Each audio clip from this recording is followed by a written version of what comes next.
பாதிப்பு ஒன்று இருக்கிறது. இது தொடர்பில் கௌரவம் பாராளுமன்ற உறுப்பினர்கள் பாராளுமன்றத்தில் வினவ வேண்டும். எங்களுக்கு அலுவலர்களை பெற்றுத்தார்கள். நாங்கள் இணையத்திறன்மிக்க சேவைகளை செய்கின்றோம். அலுவலர்கள் இல்லாமல் எப்படி ஒரு அலுவலகத்தில் இணையத்திறன்மிக்க சேவைகளை செய்ய முடியும் என்பதை கௌரவ பாராளுமன்ற உறுப்பினர்கள் இந்த சந்தர்ப்பத்தில் நான் கேட்டுக்கொள்கிறேன். கௌரவ பாராளுமன்ற உறுப்பினர்களே, நாங்கள் வெளி மாவட்டத்தில் இருந்து இங்கே பணிக்கு அமர்த்தப்பட்டிருக்கிறோம். எங்களுக்கு ஒரு குடும்பம் இருக்கிறது. ஆகவே நாங்கள் இரவு பகல் இந்த கடைகளின் சத்தங்கள் சமாசங்களை கேளுங்கள். நாங்கள் இரவு பகலாக நாங்கள் சட்டவிரோத மீன்பிடி நடவடிக்கைகளை கட்டுப்படுத்துவதற்காக எங்களால் இயன்ற பணிகளை செய்து கொண்டுதான் இருக்கிறோம். இல்லை என்று சொல்ல முடியாது. ஒருவர் மறுப்பு தெரிவித்தால் நான் அதற்கு பதிலளிக்க தயாராகும். அனைவருக்கும் வணக்கம். என்னென்னு சொன்னால், கடந்த ஆண்டு நாங்கள் ECP மீட்டிங் கூட எவ்வளவு முயற்சிகள் செய்து எந்த அமைப்பும் எங்களுக்கு தமிழகம் வந்திருக்கு, பிரவாசம் வந்திருக்கு, எந்த வித அமைப்பு தீவிரத்தில் எங்களுக்கு வாழை. நாங்கள் எங்கிற சங்கங்கள் கூட சங்கங்கள் போய் நெருக்கி தன்னிச்சையாக எவ்வளவோ பொறுப்புக்கு மத்தியில் இரவு பகலாக எங்களோட மத்திய அத்தனை போட்டு நாங்கள்லாம் போய் கொடுக்கிறோம். நாங்கள்லாம் வேறு உதவியாக நேடி எந்தனால நாம் நேரம் கிடைக்கும்.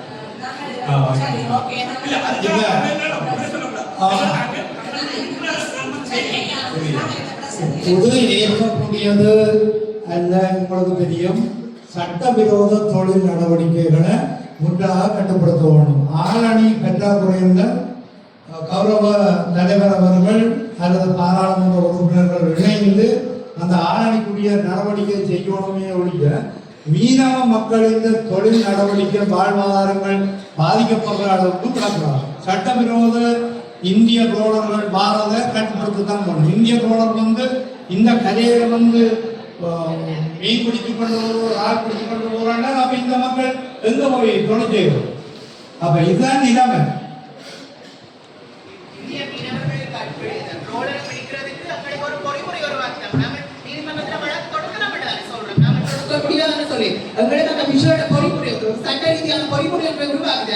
இது தொடர்பாக நாங்கள் எங்களுடைய டிஜிக்கு அறிவித்திருக்கிறோம். இப்படி பிரச்சனைகள் நடக்கிறோம் சொல்லி அறிவித்திருக்கிறோம். நாங்கள் அறிவிக்காமல் அதற்கான கடிதங்கள் கோப்புகள் எங்களிடம் வசம் இருக்கிறது, இல்லாமல் இல்லை. நாங்கள் எல்லாத்தையும் எங்களால் ஏற்பளவு செய்து கொண்டிருக்கிறோம். குறைந்த அளவு பணியாளர்கள் நிறைவான சேவைகளை செய்து கொண்டிருக்கிறார்கள் என்பதை நான் மீண்டும் இந்த சபைக்கு வலியுறுத்துகிறேன்.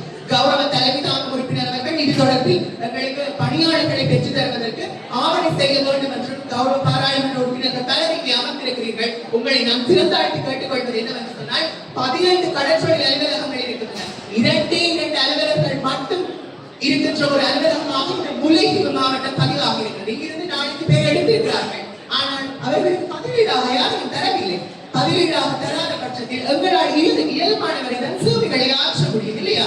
இது தொடர்பில் நீங்கள் அவதானம் செலுத்த வேண்டும் என்று கௌரவம் மிக்க இந்த சபையை நான் மீண்டும் அறிவுறுத்துகிறேன். இன்னொரு குறிக்கொண்டு, ஆளணி பற்றாக்குறையை தீர்க்க வேண்டியது அரசாங்கத்தினுடைய பொறுப்பு. கௌரவ தலைவர் அவர்கள் உண்மையிலே இப்பதான் ஆட்சிக்கு வந்தீர்கள், அதுல பிரச்சனை இல்லை, எங்களுக்கு விளங்குது. ஆனால் அதுக்குரிய நடவடிக்கையை மேற்கொண்டு இந்த மக்களுடைய பிரச்சனையை தீர்க்கப்படணும்.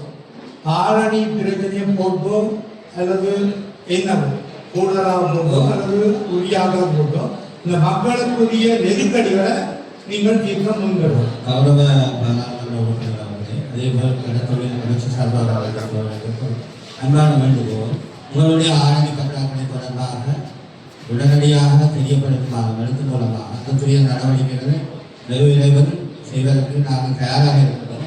மீண்டும் ஒரு முறை அது தொடர்பாக அதன் பிரதி ஒன்றினை எங்கள் பிரதேச அபிவிருத்தி குழு தலைவரை நாம் வழங்குமாறு கேட்டுக்கொள்கிறோம். அனுப்பி வைத்திருந்தோம். இப்படி ஆளணி பற்றாக்குறை இருக்கிற விவரங்கள் கௌரவ பிரதேச சபை இந்த கூட்டத்துக்கு அனுப்பி வைத்திருந்தோம். அது தவிர நாங்கள் எங்களுடைய ஜனங்களுக்கு அனுப்பி வைத்திருக்கிறோம். இது தொடர்பாக போலீஸ் திணைக்களத்தில் போடுகிறார். पोलिस इतने विला पोलिस के बारे में लड़ाई नहीं प्रश्न है ये आवुद्दी बैंक रबो दीवर तांग रबो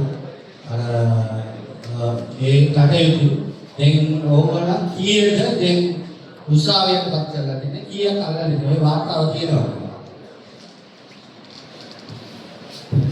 அதாவது இந்த சட்டவிரோத மீன்பிடி தொடர்பாக அதை தடுக்கும் முகமாக போலீஸ் திணைக்களத்தினால் அதாவது அதுக்கு எத்தனை கைதுகள் இடம்பெற்றிருக்கின்றன அல்லது எத்தனை வழக்குகள் தொடங்கப்பட்டிருக்கிற ஆதாரம் அதாவது ப்ரோக்ரஸ் என்ன மாதிரி என்னுடன் இருக்கிறார்.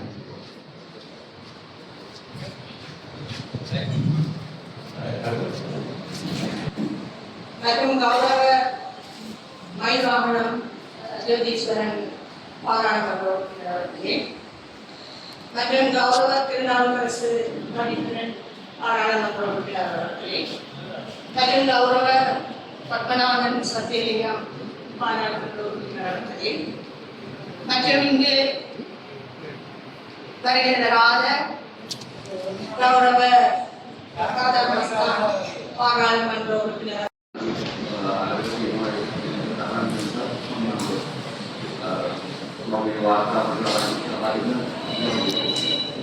මේ වාතාවතික ඊළඟ තියෙන ඩිස්ට්‍රික්ට් කමිටුවේ අපිට ඉදිරිපත් කරන්න කියලා අදාළ සාරාංශ මෙතනින් කිව්වා කියලා මම කියනවා.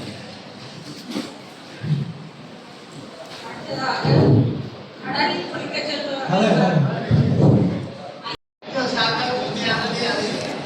மக்கள் நல்லதுக்காக தான் சொல்லப்பட்ட கருத்து காப்பீட்டு நேற்று போடப்பட்ட வந்து அது எங்களுக்காக நேற்று போட வரா மக்கள் தான் தெருவில் என்று அழிஞ்சு போய் அப்ப எங்களுக்கு ஒரு உருவாங்க அபிவிருத்தி திட்டத்தை நாங்கள் மேற்கொண்டால் தான் நிம்மதியாக வாழ முடியும்.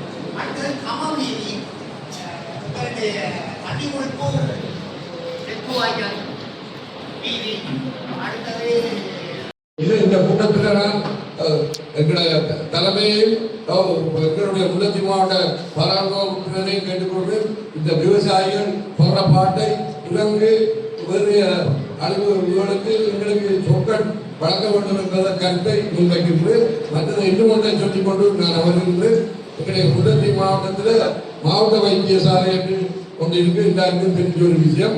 எல்லா மாவட்ட வைத்தியசாலைகளையும் போய் பாருங்கள். எங்கள மாவட்ட வைத்தியசாலையிலே ஒழுங்கான முறையிலே படுக்க வசதி இல்லை. வார நோயாளிகளை பராமரிப்பதற்கு ஆக்கள் பெருந்தொகையாக இருந்தும் பராமரிப்பில்லை. அந்த துண்டு எழுதுகிற இடத்துல போயிருந்தால் நாங்கள் பரிசீலிக்க வேண்டிய இடம் இருக்கு. அதில் 4-5 பேர் எழுதுவதற்கு வர்க்கக்காரன் வந்து அதில் நிற்க மாட்டார் நிலையிலே அவைகளை கிராம நேரம் அவை போவதற்கு தங்களுடைய அலுவலை பார்த்து தான் எழுதுவது. ஆகவே இப்படிப்பட்ட அந்த நோயாளிகளுக்கு அங்கே சாப்பாட்டுக்கு அந்த அடிப்படையில் காசு ஒதுக்கப்படுது, மரக்கறிகள் மீன்கள் மாட்டப்படுது. நோயாளிக்கு போற சாப்பாடு அங்கோட ஊழியருக்கு போகும். அந்த ஊழியருக்கு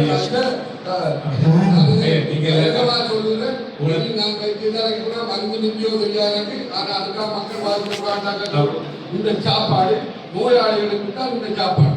சொர்க்காட்சி ஒழுக்கம் எடுத்துல இருந்தீங்கன்னா சோமா இருக்கு கவனத்துக்கு எடுக்கும்.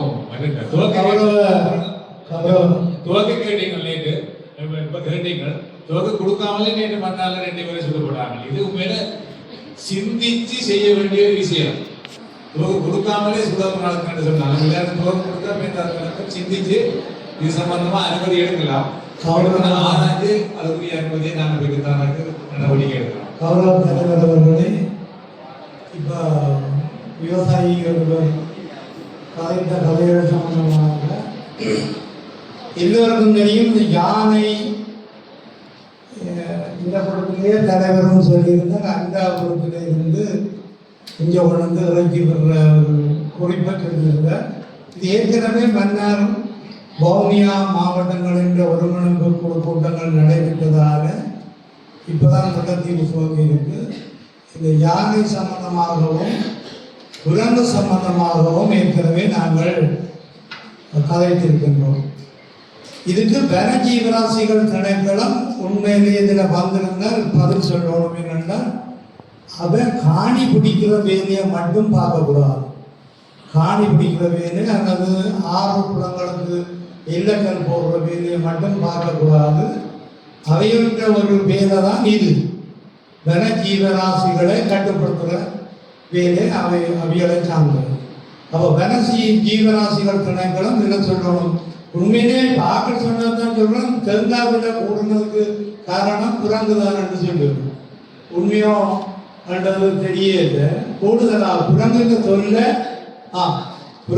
தொல்லை மிக மோசம். அதாலதான் அவர் சொற்கள் கேட்டவர். அது நீங்கள் சொன்ன பதில நான் ஏற்றுக்கொள்கிறேன். அது வேறு. ஆனா இதிலே ஒரு கட்டுப்பாடு அந்த திணைக்களங்களுக்கு போடணும். என்னிடம் அந்த யானை பலமாக கழிச்சு போட்டு கொண்டு வந்து இந்த பகுதியில இறக்கி விடுற வேலை தான் கூடுதலாக நடக்குது. அதனால இப்ப போற இடம் எல்லாம் பொழுதுபட்டால் அந்த மெயின் ரோட் படிய காடு பாதைகள் உள்ள ரோட்டால எல்லாரும் போக பயப்படுகிறோம். என்னென்றால் சாதாரணமான நடந்து போறாங்களோ அல்லது மோட்டர் சைக்கிளில் போறாங்களோ வேற வாகனங்களில் போறாங்களோ எல்லாரும் பயந்து கொண்டு போவது. வீட்டுகளில் இருந்து டெலிஃபோன் அடிச்சு கேட்டு அடியாமைகளுக்கு என்னென்றால் அந்த காடு கடந்துட்டியோம். இப்படியான நிலைமை தான் கூடுதலாக இருக்கு. யானை மற்றது குரங்கா கட்டுப்படுத்துகிற வேலையில சம்பளம் எடுத்துக்கொண்டு மட்டும் திரும்பவும் சொல்றேன், காணிகள் ஆறுகள் குளங்களுக்கு இல்லங்கள் போடுற வேலையை மட்டும் பார்க்காம வனஜீவராசிகள் திணைக்களம் இதில் இன்னும் ஒரு பதிலை சொல்லணுன்றது முக்கியமாக உண்டு. வைத்தியசாலை பிரச்சனை அவர் சொன்னார். அது இன்னும் கதைக்க தெரியல. இருந்தாலும் அவர் சொன்னதால நான் சொல்றேன். வைத்தியசாலை நிர்வாகம் போன முறை என்னோட கதைச்சு இன்னொரு நாங்கள் கொள்கை இயலாத நிலையில நாங்கள் இருக்கோம். ஆனால் நாங்கள் எந்த திணைக்களங்களும் எந்த கொடுத்தும் எந்த ஒரு முடிவுகள் விரையில வைத்து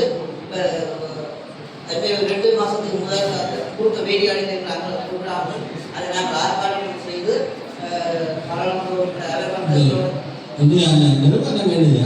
நிறுவனம்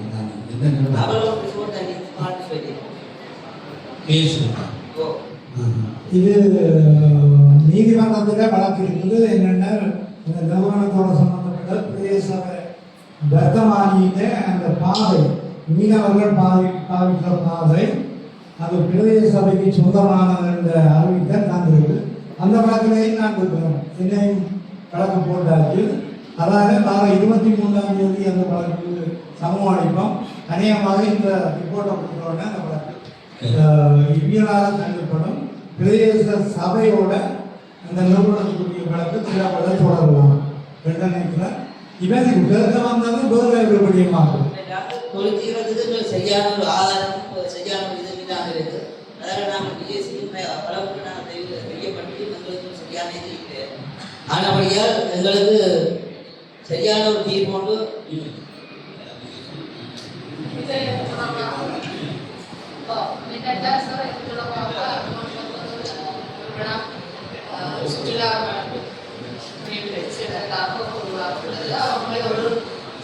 காணி ஏற்கனவே விஷயப்பட்ட காணி தான் பிரைவேட் காணி. அதை தான் அதை செய்கிறேன். விஷயத்திருந்த காலத்தில் இப்போ தொழில் செய்வதற்கு அந்த இடத்த இருக்கு. அவையிலே அந்த இடத்த தொழில் செய்வது வந்தது. இப்போ அவங்க காணியை பண்ணினாங்க. அந்த இடத்த நம்மளோட காணியை சொல்லி வேலை தொழில் செய்ய வேணாம்னு சொல்லி நாங்கள் வேலை தொழில் செய்வதற்காண்டி என்னோட பிரதேச செயலாக செய்ய வேண்டிய கடமை ரீதியாக வங்காள நாங்கள் ஒரு காணியை அரச காணொன்று ஒதுக்கி கொடுக்குறாங்க தொழில் செய்வோம். ஆனால் அதே காலத்தில் தூக்குறாங்க சொல்லுவோம். அதோட காணி இல்லை, அரசாணி இல்லை. அரசாணி அதை கொடுத்துருக்காங்க தொழில் செய்வோம். அந்த தொழில் தூக்குறாங்க சொல்லி அது பத்தியில் இருக்கிறது.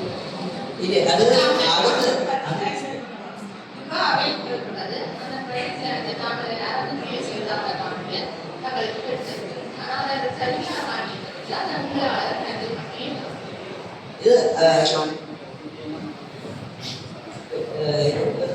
இவர்களுக்கு காணிக்கணும்னு சொல்றது அடுத்த கிராமம். நாங்கள் எங்களுடைய கிராமத்துக்கு தான் நாங்கள் தொழில் செய்யலாம். அப்போ அதைத்தான் நாங்கள் அடையாளப்படுத்தக்கூடிய ஏதாவது அரசு காலம் இருக்காது. இதுல எனக்கு முழுமையாக தெரியமாட்டதான்னு சொல்றேன். ஏற்கனவே இந்த குடும்பங்களை வந்து குடியேறினது பிள்ளை பாலம் தான். அந்த குடும்பங்களை குடியேற்றி ஆரம்பத்தில் கதவிர தொழில்கள ஏற்பாடு பண்ணி மீனவ பகுதியில் உள்ள காணிகளையும் அவங்களுக்கு கொடுக்குற ஏற்பாடு செய்து ஒரு பாதையை விடுதலை புலிகள் இருக்கையிலே அந்த பாதையாக பாவித்து இவ்வளவு காலமும் அவை தான் பாவிச்சு வந்தது.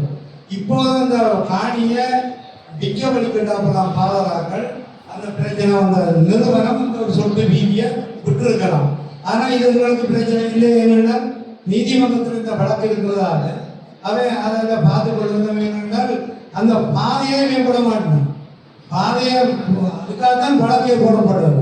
பாதையை நானும் மக்களோடு சேர்ந்து அதில் ஒரு நாள் முழுக்க இருந்த நான் ரோட்டில் சமைச்சு சாப்பிட்டு கொண்டாந்து வந்துடுறாங்க. அந்த பாதை இந்த மக்களுக்குரியது. மக்களுக்குரியதை பிரதேச சபைக்குரியது.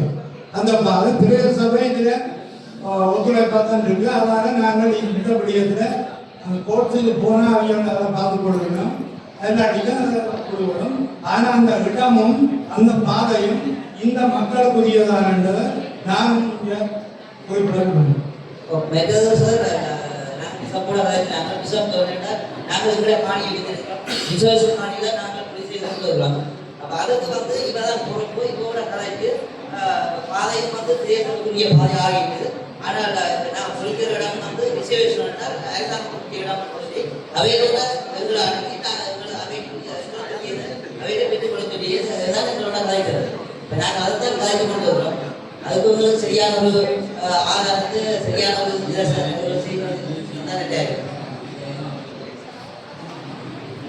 கடற்கரை முழுக்க பிரைவேட் பேங்க்ல இருந்தாங்க.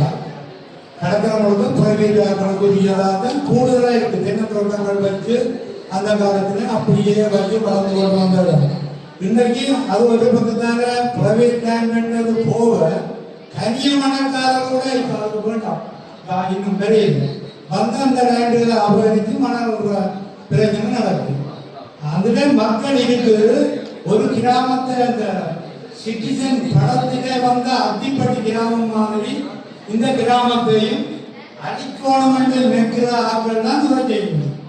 இல்லாட்டிக்கு நாங்கள் விட மாட்டோம். நான் இப்போ சொல்றேன், அந்த இடத்துல போய் இந்த மக்களோட நானும் இருப்பேன் அதுதான் சொல்றேன். அதை யாரும் ஒன்றும் செய்யலாது. கரண்டை கேட்டு பார்க்கலாம், கேட்டு பார்க்கணும். அதுக்குரிய வழி கொடுக்காட்டிக்கு டிசிசிக்கும் போடும்போது ஏதோ ஒரு வகையில் வேறு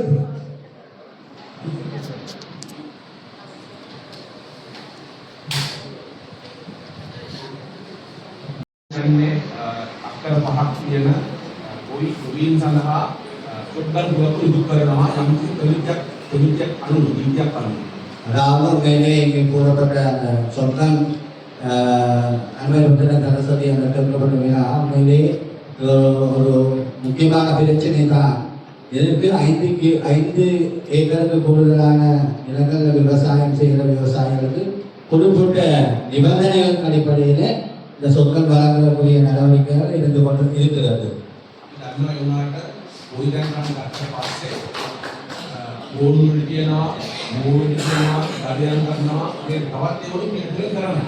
அதாவது இப்போ சொற்கள் கொடுத்தா பிறகு என்ன நடக்குதுன்னு சொன்னால் மான் வேட்டையாடுறது, மர வேட்டையாடுறது, இப்படி காட்டு விலங்குகளை வேட்டையாடுற சம்பவங்களும் இருக்குது.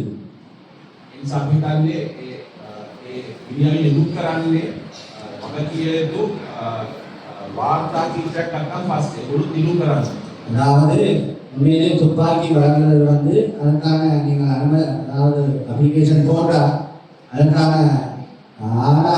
ஆராய்ந்து தொடர்பாக வழங்குவதற்கு நடைமுறைகள் தொடர்பாக ஆராய்ந்து வழங்கக்கூடியதாக இருக்கும். அதே போல நீங்கள் பெற்றுக்கொள்வது நீங்களும் உங்களுடைய பொறுப்புணர்வை உணர்ந்து கொண்டு அதை பெற்றுக்கொள்ள வேண்டும்.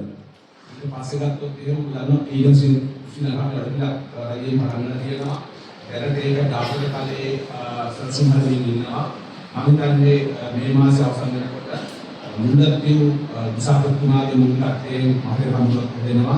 ඒක ගාමීය ප්‍රාදේශීය ලේකම් කාර්යාලයට දක්වා වෙනවා. ඒ නිසා මම ඉස්සරහට අපි හැමෝටම මේ පිරිස් ශ්‍රී ලංකාවේ රචනාලයත් එකට ජීවාවේ දුර්ජීවාවේ අවසන් කර ගැනීමට ඒ වගේම ඩිජිටල් කරන්නේ සඳහා කියන කාරණා තුනකට அதாவது கிளீன் ஸ்ரீலங்கா செய்ததன் தொடர்பாக மேம்பட்ட தினான கலந்துரையாளர்களும் அது தொடர்பான இம்ப்ளிமெண்டேஷன், அதாவது நடைமுறைப்படுத்துவது தொடர்பான விடயங்கள் கலந்துரையாடப்பட்டுக் கொண்டிருக்கின்றன. அந்த வகையிலே முல்லைத்தீவு மாவட்டத்துக்கான கலந்துரையாடல்கள் எதிர்வரும் காலங்களில் இடம்பெற இருக்கின்றன. அந்த செயற்திட்டத்தினூடாக முக்கியமாக டிஜிட்டலைசேஷன் என்ற அந்த தொழில்நுட்பமும் அதே போல சூழல் தூய்மையாக்கல் ஏனைய விடயங்கள் போன்றவற்றில் ஏனைய திணைக்களங்கள் ஏனைய விடயங்களிலே இந்த தூய்மையாக்கல் என்ற அந்த விடயம் தொடர்பாக பொதுவாக கிராம மட்டம் ஏனைய மட்டங்களிலே அது தொடர்பான விழிப்புணர்வை ஏற்படுத்துவதற்காகவும் அதே போல் அதன் முக்கியத்துவம் தொடர்பாகவும் மக்கள் எடுத்துரைப்பதற்கான செயற்திட்டங்கள் எதிர்வரும் காலங்களிலே මාවන සේතනාන් කරපර ගණේ වලට ආයෙ කරන්නේ.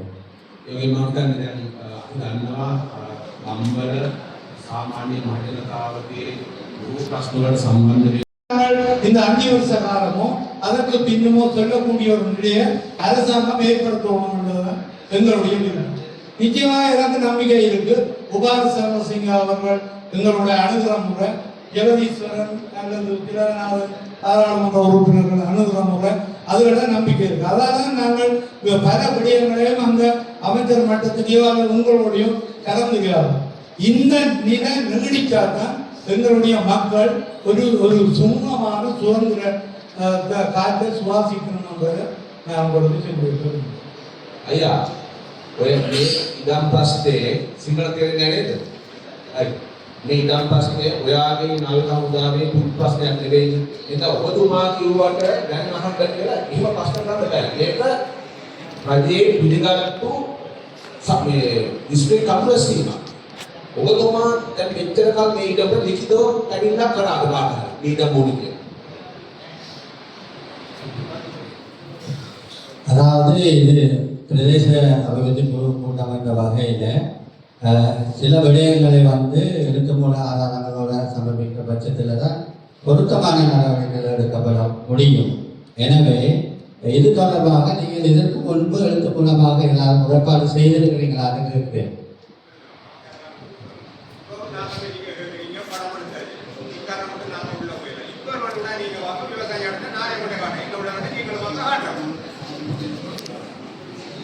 படமெடுத்துக்க சொல்லி யார் கேட்டது?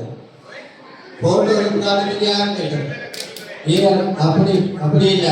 சொல்றேன் என்னன்னா, சுமூகம் உங்களுக்கு தெரியும், தீர்க்க முடியாத பிரச்சனைகளை நாங்கள் படிப்படியாக தீர்த்து கொண்டு வரோம். ரவிகரன் பாராளுமன்ற உறுப்பினருக்கு தெரியும், இந்த கனகராயனோட காணி என்ன எத்தனையோ வருஷம் அது எத்தனையோ அரசாங்கத்துக்குள்ள இருந்தது ஒரு ஆர்டிஎஸ்க்குரிய காணி. அந்த காணியை பாராளுமன்ற உறுப்பினரும் டிசிசியில் முன் வச்சவர். நாங்கள் கரைச்சி இறுதியாக நாங்கள் அந்த காணியை போலீஸ் மா அதிபரோடையும் அதே போல போலீஸ் அமைச்சரோடையும் கரைச்சி அது விடுவிக்கிறக்கூடிய உத்தரவை பிறகு இப்படி அது எழுத்து மூலமாக ஆதாரங்களோடு சமர்ப்பிக்கப்பட்டது நெடுங்கணி பிரதேச சபை கூட்டத்தில். அப்படி ஒரு விஷயம் நாங்கள் உடனடியாக செய்யக்கூடியதா இருக்கு. அதைத்தான் சொல்ல வரோம். இப்போ நாங்கள் இப்போ வந்திருக்கிற அரசாங்கம் 2 மாதம் போயிருக்கு. படிப்படியாக இந்த விஷயங்களை தீர்த்து வைப்போம். அது நிச்சயமாக நடக்கும். முக்கியமாக காணி விடுவிப்பு விடயங்கள், அதாவது படையினர் போலீஸாக இருக்கட்டும் நேவியாக இருக்கட்டும் மக்களுக்குரிய காணி என்று சொன்னால் கட்டாயம் வரும். அதில் நம்ம உறுதியாக இருக்கணும். அதுக்கு சரியான முறையில் நாங்கள் நடவடிக்கை எடுக்கிறது எழுத்துப்பூர்வமான ஆதாரங்கள் இருக்கிற பட்சத்தில் இலக்கு அதை செய்யக்கூடியதாக. இப்போ உங்களோட கோரிக்கையும் நிச்சயமாக நாங்கள் அதை முன்வைக்கிறோம். நீங்கள் டிசிசி மீட்டிங்கு முதல் அதை கொடுக்கும். அடுத்த டிசிசி மீட்டிங்கில் அதை போட்டு கலைப்போம். கலைச்சதுக்குரிய ஒரு பொதுவான தேவை பெரியவரை கூப்பிடுவோம். கூப்பிட்டு கழிச்சு ஒரு முடிவு